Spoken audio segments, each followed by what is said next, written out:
حضرت عبداللہ ابن عمر ایک اونٹنی پہ بیٹھے تھے، اونٹنی بڑی پیاری لگی، بڑی خوبصورت تھی، بڑی بہترین تھی، بڑی صاف ستھری تھی۔ تو 2-3 دفعہ اپنے غلام سے کہا یار بڑی پیاری ہے، بڑی خوبصورت ہے، دیکھو اس کا چلنے کا انداز کتنا نرالا ہے۔ آج کل بھی ڈرائیور گاڑی چلاتے ہیں تو کہتے ہیں بڑی ہلکی پھلکی ہے جی، بریکیں بھی بڑی ٹھیک ہیں جی اس کی، فلاں معاملہ بھی اس کا بڑا صحیح ہے۔ وہ اتنی پسند آئی اونٹنی تو اونٹنی سے اترتے ہی فوراً کہنے لگے اس کو نشان لگا کے قربانی کے جانوروں میں چھوڑ دو، یہ زیادہ پیاری ہے، اسے رب کے رستے میں خیرات کریں گے۔ کیوں؟ ایک باریک نکتہ صوفیاء نے بیان کیا ہے۔ اللہ کے نیک بندے کہتے ہیں کسی جگہ بھی تمہارا دل اللہ رسول کے مقابلے میں الجھنا نہیں چاہیے۔ کوئی ایسی چیز جو رکاوٹ بن رہی ہو، رکاوٹ، وہ کیا کہتے ہیں کچرا آ گیا ہے، اس کچرے کو لوگ ٹھیک نہیں کرتے، کہتے نکال دو تاکہ معاملہ صحیح رہے۔ ایک چھوٹا سا باریک سا ہلکا سا دھاگے کی طرح کا ایک ٹکڑا اگر کسی وقت گوشت کا آپ کے دانت میں الجھ جائے نا، وہ سارا ذائقہ تباہ کر دیتا ہے۔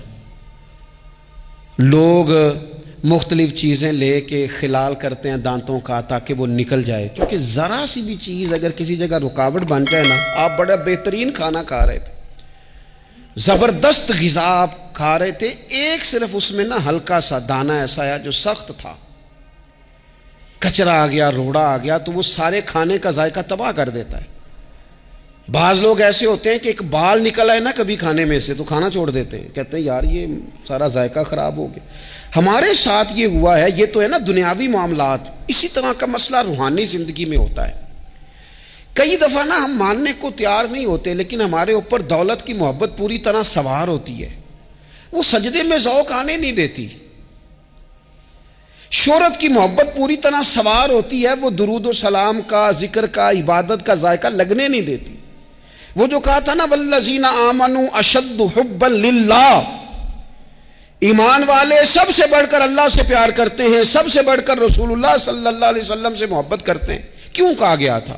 اس لیے کہ ان محبتوں کے مقابلے میں ذرا بھی کوئی اور محبت آتی ہے، روحانی ذائقہ خراب کر دیتی ہے، ہمارا دل نہیں لگتا، ہم بور ہوتے ہیں، ہم پریشان ہوتے ہیں۔ مسئلہ یہ ہے کہ جس دل میں صرف رب رسول کو ہونا چاہیے تھا، وہاں شہرت آ گئی ہے، شہرت کی محبت آ گئی ہے، دکھاوا آ گیا ہے، مال آ گیا ہے، کئی قسم کے ہم نے بت معاذ اللہ اکٹھے کر لیے، اور پھر وہ ساری کیف مستی آئے۔ یہ کیسے ہو سکتا ہے؟ حضرت عبداللہ ابن عمر رضی اللہ تعالیٰ عنہ کے پاس ایک گدھا تھا، ہم پنجابی میں تو کہا کرتے تھے کہ بڑا ساؤ جانور ہے، بڑا دھیما ہے، بڑا اچھا ہے، سواری بھی کرتے تھے اس پہ، اس پر بوجھ بھی رکھتے تھے، اور بھی کئی کام، جانوروں کا چارہ بھی اس پہ رکھ کے لایا جاتا تھا۔ بہت سارے لوگ اس کی تعریف کرتے تھے کہ ظاہر ہے اس وقت یہ جانور ہر گھر کی ضرورت ہوتے تھے، لوگوں نے بڑی تعریف کی کہ جناب یہ گدھا بڑا اچھا ہے، بڑا عمدہ ہے۔ اب بعض چیزیں ایسی ہوتی ہیں جن سے دل لگ جاتا ہے۔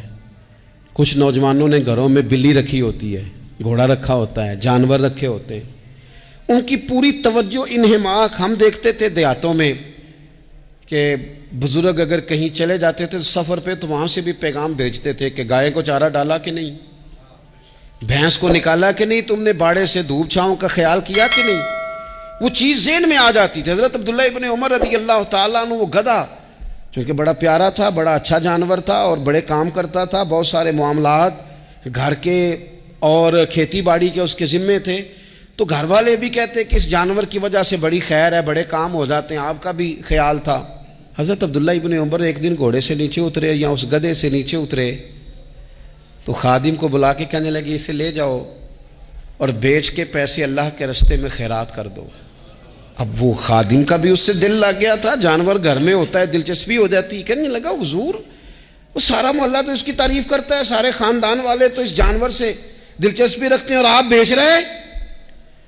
آپ فرمانے لگے جس طرح سب کا دل اس کی طرف ہے نا کہ اچھا جانور ہے، میرا بھی ہو گیا ہے، لیکن میں اپنے دل کو سوائے رب رسول کے کسی اور طرف ہوتا دیکھ نہیں سکتا۔